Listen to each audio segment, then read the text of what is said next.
Hello guys, स्वागत है आपका ग्रेट बूस्टर मैथ्स क्लासेस में। हमने सिंपल इंटरेस्ट से रिलेटेड काफ़ी क्वेश्चंस अपलोड किए हैं, काफ़ी टॉपिक्स आपको समझाए हैं, जिसमें समझाया गया है कि आप क्वेश्चंस को कितनी जल्दी सोल्व कर सकते हैं। और आज इस लेक्चर में हम वेरियस टाइप के क्वेश्चंस, मिसलेनियस टाइप के क्वेश्चंस डिस्कस करेंगे कि किस प्रकार के क्वेश्चन को हम कैसे सोल्व करेंगे। तो एक क्वेश्चन यहाँ पर लिखा हुआ है, देखिए, the ratio of principal and amount is 5:6 in a certain time। कुछ टाइम के बाद, कुछ समय के बाद प्रिंसिपल और अमाउंट का रेशियो 5:6 हो जाता है। हमें नहीं मालूम कितने टाइम के बाद कितना रेट है, कितना प्रिंसिपल है, नहीं मालूम, लेकिन उन दोनों का रेशियो 5:6 हो जाता है।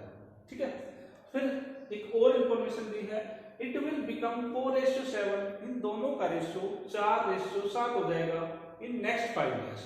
यानी इस रेशियो के जस्ट बाद 5 साल के बाद उन दोनों में रेशियो 4:7 हो जाता है।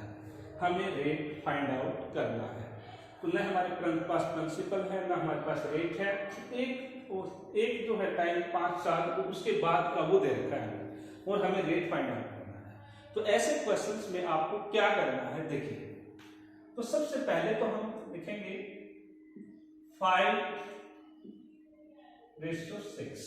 ये प्रिंसिपल है, ये अमाउंट है, ये इनकी एग्जैक्ट वैल्यू नहीं है। यानी कि ये 5 है तो ये 6 है, ये क्या है उसकी। और फिर 5 साल के बाद इन दोनों का रेशियो 4 और 7 हो जाता है। यानी प्रिंसिपल अगर 4 है तो ये 7 है। रेशियो का मतलब क्या होता है, मान लीजिए दो अमाउंट है, एक 20,000 है और एक 50,000 है, तो एग्जैक्ट वैल्यू तो ये है। अब इन दोनों का रेशियो निकालें तो 4 और 0 काटे 2:5 हो गया। यानी ये 2 है तो ये 5 है, ये 4 है तो ये 10 है, ये 20 है तो ये 50 है। रेशियो का मतलब ये होता है हमारे पास। अब यहाँ पर अगर प्रिंसिपल 5 है तो अमाउंट 6 हो जाता है सर्टेन टाइम, कुछ समय के बाद। फिर 5 साल के बाद, इसके बाद 5 साल और लग जाते हैं, बीच में 5 ईयर का गैप दे रखा है ये रेशियो आने में। प्रिंसिपल अगर 4 है तो अमाउंट 7 है, ये दे रखा है। ठीक है, तो क्या करेंगे हम, यहाँ पर जो ऊपर है प्रिंसिपल है, रेशियो में प्रिंसिपल को इंडिकेट कर रहा है, उसको 100 बना देते हैं।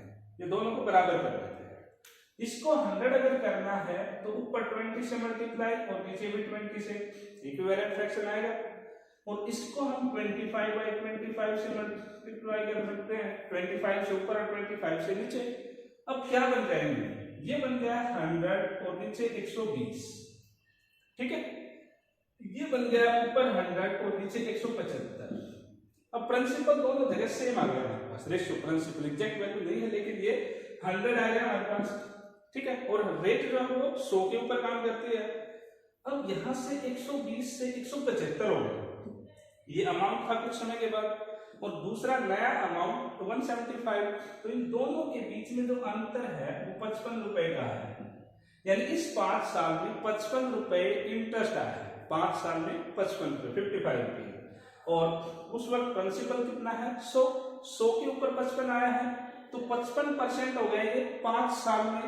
तो एक साल में कितना हो जाएगा, 5 ईयर्स में हमारे पास आया 55, तो एक साल में हमारे पास आ जाएगा 11%। और 100 के ऊपर है तो यही हमारा आंसर है, rate equal to 11% per annum. Okay, next question देखते हैं। नेक्स्ट क्वेश्चन हमारे पास है, a sum of money amounts to rupees 9,440 in 3 years.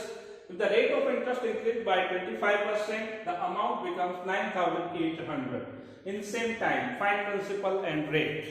कुछ पैसा इन्वेस्ट किया गया है, वो 3 साल में 9,440 रुपए हो जाता है सिंपल इंटरेस्ट के ऊपर। ठीक है, अगर रेट को 25% बढ़ा दिया जाए, जो फिलहाल रेट थी नॉर्मल रेट, उसको 25% बढ़ा दिया है, तो जो अमाउंट है उसी टाइम में 9,800 रुपए हो जाता है।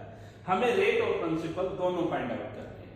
ठीक है, तो यहां पर हमें अमाउंट दे रखा है। अमाउंट एक बार तो है 9440 रुपए, और दूसरा जो अमाउंट है वो है 9,800 रुपीज। ठीक है, तो हमें सॉल्व करना है कि प्रिंसिपल कितना है और रेट कितना है। तो यहां पर हम मान लेते हैं लेट पी एक्स रुपीज और सिंपल इंटरेस्ट जो है वो वाई रुपीज है। ठीक है, तो पहले केस में हमारे पास क्या है, x plus y equal to 9440 है, फर्स्ट इक्वेशन मिल गई हमें। ठीक है, अब दूसरे केस में जो है 25% रेट बढ़ गया। अब सिंपल इंटरेस्ट के केस में जितने परसेंट रेट बढ़ता है ना, उतने ही परसेंट इंटरेस्ट भी बढ़ जाता है, क्योंकि यहां पर मान लीजिए 100 रुपए के ऊपर 10% है, 100 रुपए प्रिंसिपल है और 10% रेट है, तो इंटरेस्ट कितना होगा, 10 रुपए होगा। ठीक है, अगर इसको हम 12% कर दें तो सिंपल रेट 2% बढ़ गई, तो सिंपल इंटरेस्ट भी 12 हो जाएगा, 2 रुपए बढ़ जाएगा। यानी जितनी परसेंट रेट बढ़ती है उतने ही परसेंट इंटरेस्ट भी बढ़ जाता है।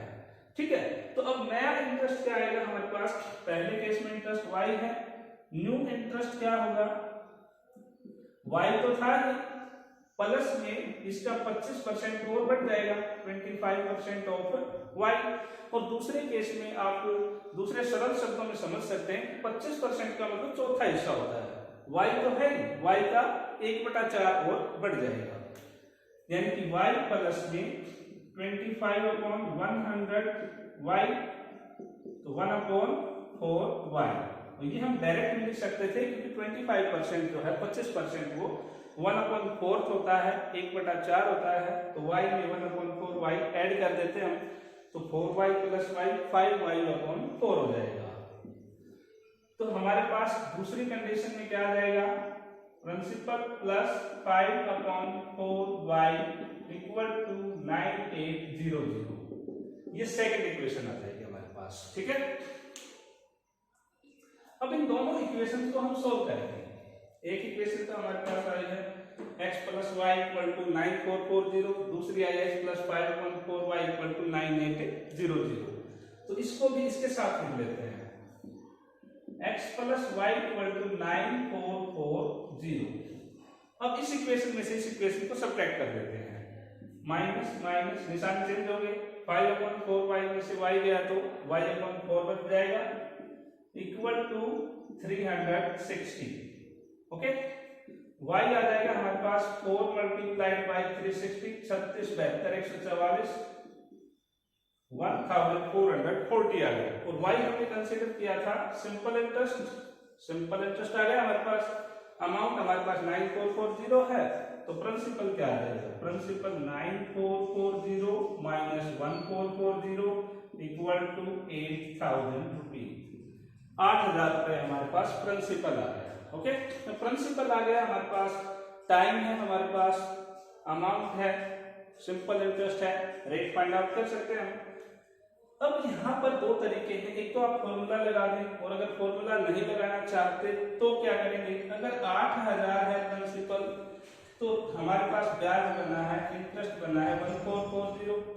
ठीक है, 8000 रुपए अगर है तो हमारे पास इतना बना है, और अगर हमारे पास 100 रुपए होता तो कितना ब्याज बनता हमारे पास, तो यहाँ पर x ले लेते हैं। ठीक है, अब हमारे पास x आ जाएगा 1440 मल्टीप्लाइड बाई 100/8000, क्रॉस मल्टीप्लाई से तीनों जीरो कट जाएंगे, और 8 से इसको डिवाइड करेंगे तो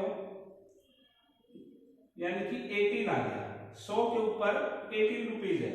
अब टाइम कितना है, 3 साल है, 3 साल में 18 रुपए आए हैं, तो एक साल में कितने होंगे, 6%, 6% पर एनम आ जाएगा, क्योंकि ये 18 आया हमारे पास 3 साल में। और अगर आप फॉर्मूले से करना चाहें तो मैं यहां करके दिखा देता हूं आपको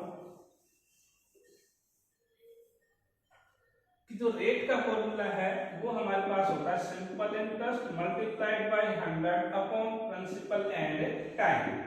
ठीक है, सिंपल इंटरेस्ट हमारे पास 1440 है, 100, प्रिंसिपल हमारे पास 8000 है।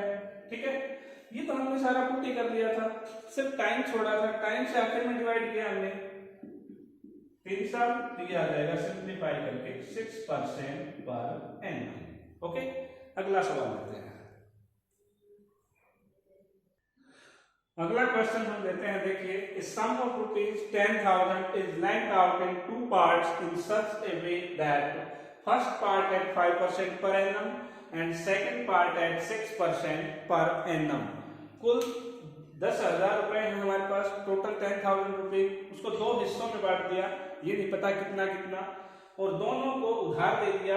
पहले पार्ट को तो 5% रेट पर, दूसरे को 6% पर एनम पर, और फिर जो सिंपल इंटरेस्ट रिसीव हुआ है 5% पर जो पैसा दिया था उससे वो 76 रुपए 50 पैसे 76.50 मोर है, किससे, then the sum given at 6%, okay, in 1 year, और टाइम दिया है 1 साल का।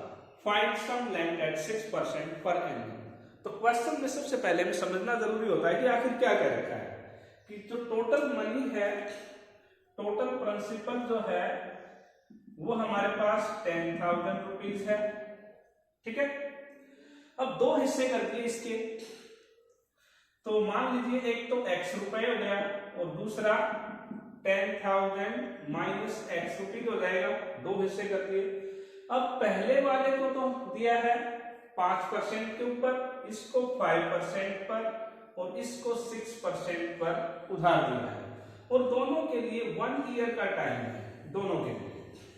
अब इस मनी से जो कि रेट कम है, 5% पर दिया, ये 6% पर, टाइम बराबर है, लेकिन इस मनी से जो सिंपल इंटरेस्ट मिल रहा है वो ज्यादा है।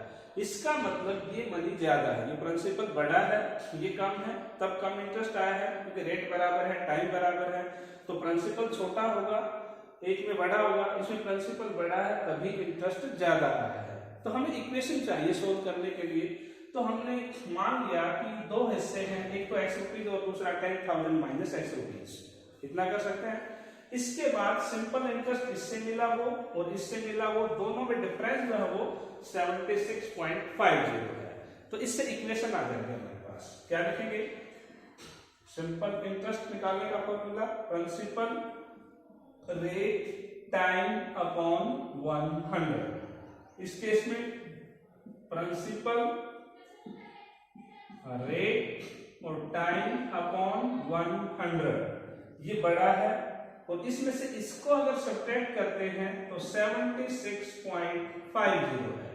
अब इस इक्वेशन को सोल्व करेंगे, तो यहां से अपॉन 100, तो 1/100 बाहर निकाल लो और अंदर बचेगा 5x माइनस, अब 6 का 10,000 से 60,000, अब 6 का माइनस x है, माइनस 6x, और माइनस इधर है, ये हो जाएगा प्लस 6x इक्वल टू 76.50। अगले स्टेप में 5x और 6x 11x 11x, और ये 100 इधर मल्टीप्लाई हो जाएगा तो डेसिमल रिमूव हो जाएगा 7650, ओके, और ये माइनस 60,000 उधर जाकर प्लस 60,000 हो जाएगा। हमने एक स्टेप में कई बदलाव कर दिए हैं, देखो क्या किया है, 5x प्लस 6x 11x, ये 100 से इसको मल्टीप्लाई करेंगे, डेसिमल हट जाएगा, और माइनस 60,000 उधर जाकर प्लस हो जाएगा। अब ये हमारे पास बन गया x इक्वल टू 11 से डिवाइड करेंगे इन दोनों के टोटल को, 60,000, ये 7,67,650 अपॉन में 11x था, 11 से डिवाइड कर देते हैं इसको, यह आ जाएगा 1166,150, यानी कि जो पहला जो पार्ट है वो 6,150 आ गया, 5% पर दिया हुआ। अब 10,000 में से इसको सब्ट्रैक्ट कर दो, दिया जाएगा 3,850, 3,850 रुपीज, जो कि 6% पर दिया हुआ, और यही हमसे पूछा था कि 6% पर जो पैसा दिया गया है वो बताइए, ठीक है। अगला सवाल देखते हैं, एक सवाल और है, बोर्ड पर लिखा हुआ है, देखिए, the rate of interest on a sum of money is 6% per annum for the first 2 years. कुछ पैसा इन्वेस्ट किया है, उसके ऊपर पहले 2 साल के लिए जो रेट है वो 6% पर एनम है, 10% पर annum for the next 3 years, 2 साल के बाद अगले 3 साल तक 10% रेट है, फिर 9% पर annum for the period beyond 5 years, 5 साल के बाद जो टाइम रहेगा उसके लिए जो इंटरेस्ट है वो 9% है हमारे पास। If the simple interest accrued by the sum, उस पूरे पैसे से जो सिंपल इंटरेस्ट मिला है कितने टाइम में, आफ्टर 8 इयर्स इज ₹4140, 4140 रुपए सिंपल इंटरेस्ट आया है। तो हमें बताना है कि वो प्रिंसिपल कितना है। तो कैसे करेंगे देखिए इसको, यहां पर हमसे कहा है 6% है कितने टाइम के लिए, 2 साल के लिए, 6% फॉर 2 इयर्स। उसके बाद कहा है अगले 3 साल के लिए 10% है, 10% फॉर 3 इयर्स। और उसके बाद 5 साल के बाद जो रेट है वो 9% है, और टोटल मनी रखी है 8 साल के लिए। तो 2 3 5 3 साल और रह गए, तो वो है हमारे पास 9%, 9% फॉर 3 इयर्स, अगले 3 साल के लिए 9% है। अब जो सिंपल इंटरेस्ट में क्या होता है कि फिक्स तो रहता है ब्याज हर साल का, 6% है, इसमें रेट चेंज हो गया। तो इसका मतलब ये है कि 1 साल के लिए अगर 6% है तो 2 साल के लिए 12% हो जाएगा, तो यानी कि 12% फॉर 1 ईयर। 1 साल का अगर हम ब्याज लगाएं तो 12% हो जाएगा, 6% 1 साल में मिला, फिर अगले साल में मिला, और 1 साल में ही लेना है तो वो 12% हो जाता है। यानी 3 साल के लिए 10% 3 बार 10%, 1 साल, फिर 10% अगले साल, फिर 10%, तो वो 30% हो जाएगा, 30% फॉर 1 ईयर। ऐसे ही ये हो जाएगा 27%। अब टोटल जो ब्याज मिला है हमें वो 12% की, 30% की, 27% की, 1 साल के हिसाब से कर लेंगे तो 12, 30 और 27 को जोड़ देंगे, यह आ गया अपने पास 42, 69%। जो प्रिंसिपल है उसका 69% सिंपल इंटरेस्ट है जो कि 4140 है। 69% ऑफ P इज 4140। अब हम यहां से P निकालेंगे, 69% हटाने के लिए नीचे 100, ऑफ का मल्टीप्लाई 4140।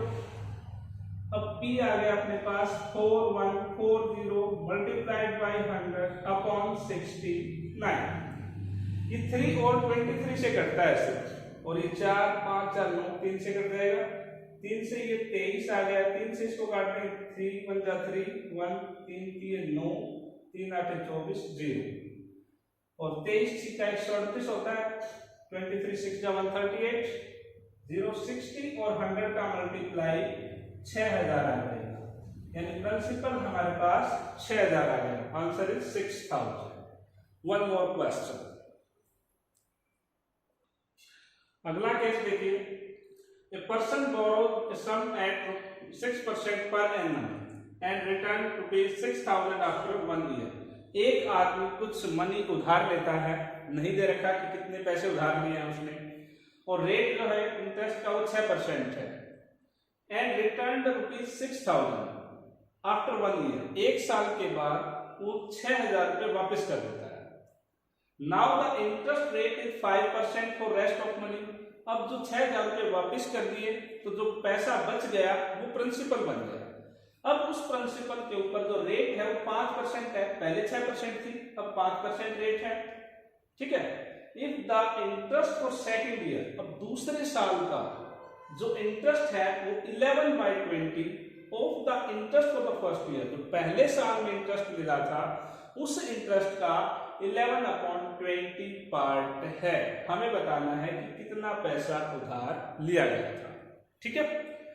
तो हम मान लेते हैं यहाँ पे लेट ₹100x बोरो, 100x रुपए जो है वो उधार लिए गए, हमने कंसिडर कर लिया यहाँ पे। अब रेट जो है वो 6% है, तो 6% है तो 1 साल में सिंपल इंटरेस्ट कितना हो जाएगा, 6x, 100x का 6% 6x हो जाएगा। तो अब अमाउंट क्या बन जाएगा, अमाउंट बन जाएगा 1 साल के बाद 100x प्लस 6x, यानी कि 106x 106x बन जाएगा। अब ये पैसा है वो बन गया अमाउंट जो उधार दिया था उसमें इंटरेस्ट लग के। अब 6000 रुपये वापस कर दिए तो नया प्रिंसिपल क्या बन जाएगा, न्यू प्रिंसिपल 106x माइनस 6000 ये बन जाएगा। इसमें 6000 वापस कर दिए तो जो बच गई मनी वो नया प्रिंसिपल है। अब इसके ऊपर जो इंटरेस्ट रेट है 5% है तो एक साल में नया इंटरेस्ट क्या होगा, न्यू इंटरेस्ट जो होगा वो इसका 5% होगा। 5% ऑफ 106x माइनस 6000 और दूसरे तरीके से आप principal into R into T भी कर सकते हैं। ये तो हो गया रेट टाइम 1 इंटू 1 और इंटू में प्रिंसिपल और अपॉन में 100 आएगा इसका परसेंट हटाने के लिए, यानी कि पी आर टी अपॉन 100 ये होता है। इसमें हम पुट करें, ऐसे पुट करके देख लो 106x माइनस 6000 ये तो प्रिंसिपल रेट 5 टाइम 1 अपॉन 100, ठीक है। ये नया इंटरेस्ट है और ये कहा है कि ये जो इंटरेस्ट है एक साल का सेकंड ईयर का वो 11/20 है। 11 अपॉन 20 ऑफ किसका है, जो प्रिंसिपल पहले साल में, जो इंटरेस्ट पहले साल मिला था, पहले साल इंटरेस्ट कितना था 6x ऑफ 6x इक्वल है new interest is 11/20 of the interest received for first year. Okay, अब इस इक्वेशन को हम सोल्व करेंगे। यहाँ पे कैसे करेंगे देखिए, 5 से इसको काट दो, ये आ गया 20 से ये 20 कट गया, यहां बन गया अपने पास 106x माइनस में 6000 इक्वल टू 66x दोनों का प्रोडक्ट। अब 106x minus 66x equal to 6000 हो जाएगा। अब इन दोनों का डिफरेंस कितना है हमारे पास, 106 में से 66 गए तो 40x इक्वल टू 6000, 0 से 0 कट जाएगा और x आ जाएगा 600 अपॉन 4 यानी 150। ये बोर्ड का हिस्सा नजर आ रहा है आपको, दिख रहा है, यहां लिख देते हैं। x हमारे पास आ जाएगा 150। अब प्रिंसिपल हमारे पास कितना था 100x, तो प्रिंसिपल आ जाएगा 100 मल्टीप्लाइड बाई 150 15,000 रुपीज यानी 15,000 रुपए उधार लिए गए थे। ठीक है, एक सवाल और करेंगे ऐसा ही। नेक्स्ट क्वेश्चन है बोर्ड के ऊपर, the ratio of principal and amount in 2 years is 25:32। 2 साल में प्रिंसिपल और अमाउंट का जो रेशियो है वो 25:32 हो जाता है। द रेशियो बिकम्स 10:17, रेशियो 10:17 हो जाता है अगले 3 साल में। फाइंड रेट ऑफ इंटरेस्ट, हमें इंटरेस्ट रेट फाइंड आउट करना है। जब रेशियो की बात आती है तो बिल्कुल सिंपली हम इसको सोल्व कर सकते हैं। पहले केस में जो रेशियो है 25/32 है। अब 3 साल के बाद ये रेशियो 10:17 हो जाता है। ठीक है, तो हम क्या करते हैं, ऊपर जो प्रिंसिपल है हमको 100 बना देते हैं। इसके लिए क्या करेंगे, 25 को अगर 4 से मल्टीप्लाई कर दिया जाए तो 100 बनता है, 4 से ऊपर कर दो 4 से नीचे, और यहाँ 100 बनाने के लिए 10/10 से कर दो, क्योंकि 10 को 10 से मल्टीप्लाई करने पर 100 बनता है। नीचे 17 को भी 10 से कर देंगे। अब ये बन गया अपने पास 100/128 और ये बन गया 100:170। अब गैप है 3 साल का। अब 3 साल में ये अमाउंट कितना हो जाता है, इन दोनों में जो डिफरेंस है वो डिफरेंस है हमारे पास 42 रुपीज का, ₹42। अब ये 42 रुपए इंटरेस्ट के आए हैं 3 साल में, और कितने के ऊपर, 100 के ऊपर। प्रिंसिपल 100 है तो इंटरेस्ट 42 है 3 साल में, तो 3 साल में 42 है तो 1 साल में कितना हो जाएगा 14%, क्योंकि 100 के ऊपर है और रेट जो है वो हमेशा 100 पर होता है। तो जो रेट ऑफ इंटरेस्ट है हमारे पास इस क्वेश्चन में जो हमसे पूछा है वो 14% पर एनम है। ठीक है, इस वीडियो में इतना ही, और हमने पूरी कोशिश की है कि आपको अच्छे से अच्छे तरीके से क्वेश्चन को सोल्व करना आए, इसके समझाने की हमने पूरी कोशिश की है। और मुझे भी पूरी उम्मीद और खुशी भी है कि आप हमारे चैनल से जुड़े हुए हैं। अगर आप नए आए हैं और चैनल को सब्सक्राइब नहीं किया है तो प्लीज़ सब्सक्राइब कीजिए। I need your support, help me to grow my channel by sharing, by liking, by commenting and by subscription. Okay, thank you very much and have a nice day.